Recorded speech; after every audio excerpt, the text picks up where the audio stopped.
ఈరోజు సత్యభామ సీరియల్ ఎపిసోడ్లో ఏం జరిగిందంటే, సత్యని వాళ్ళ నాన్నని గుమ్మం బయట నిలబెట్టేసి క్రిష్ వాళ్ళ అమ్మ అయితే ఇంట్లోకి రానివ్వదు. సత్య వాళ్ళ నాన్న ఎంత చెప్తున్నా కూడా క్రిష్ వాళ్ళ అమ్మ నాన్న గాని వాళ్ళ అన్న గాని అసలు మాటే వినరు. నిజాన్ని దాచిపెట్టి మమ్మల్ని మోసం చేసి మా క్రిష్ని పెళ్లి చేసుకున్నారు. మాది పరువు ప్రతిష్ట కలిగిన కుటుంబం. రేపు పేపర్లో వస్తే మీ చిన్న కోడలు ఇలాగంట కదా అలాగంట కదా అని అందరూ మా ముఖాన్ని అడుగుతూ ఉంటే మేము ముఖం ఎక్కడ పెట్టుకోవాలి?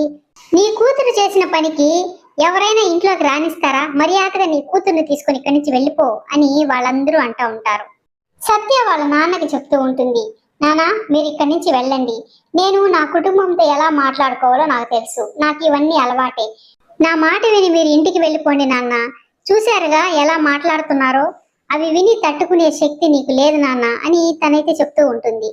కన్న కూతురు కష్టాల్లో ఉంటే ఇలా ఎలా వదిలేసి వెళ్ళిపోతానమ్మా అని అతను కన్విన్స్ చేయడానికి ప్రయత్నం చేస్తూ ఉంటారు. కానీ సత్య వాళ్ళ అమ్మా నాన్న అయితే అస్సలు వినరు.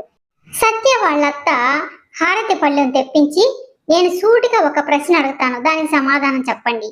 మీ కూతురు ఇలా చెడిపోయింది అని మీకు పెళ్లికి ముందే తెలుసా తెలీదా అని వాళ్ళ నాన్నని ఒట్టేసి చెప్పమంటుంది.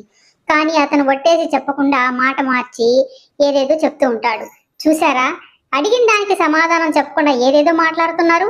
మర్యాదగా నీ కూతుర్ని తీసుకుని వెళ్ళిపో. చెడిపోయిన దాన్ని ఇంట్లో పెట్టుకునే అంత సంస్కారం మాకు లేదు.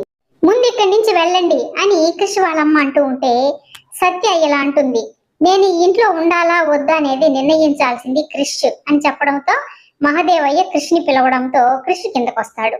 సత్యని చూడగానే కోపాన్ని బాధని దిగమింగుకొని అంతలా ప్రేమించిన సత్యని వదులుకోలేక, ఏంటి సత్య, నీ విషయం పెళ్లికి ముందే నాకు చెప్పావు కదా, ఆ విషయాన్ని చెప్పడానికి ఎందుకు భయపడుతున్నావు అని అడగడంతో సత్య ఆశ్చర్యపోతుంది.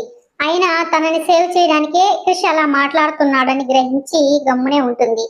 క్రిష్ మాత్రం సత్య తప్పు ఏమీ లేదని ముందే తనకు చెప్పిందని, నేనే పర్సనల్ విషయం అందరికీ చెప్పడం ఎందుకని ఊరుకున్నానని వాళ్ళ అమ్మ నాన్నకు చెప్తాడు.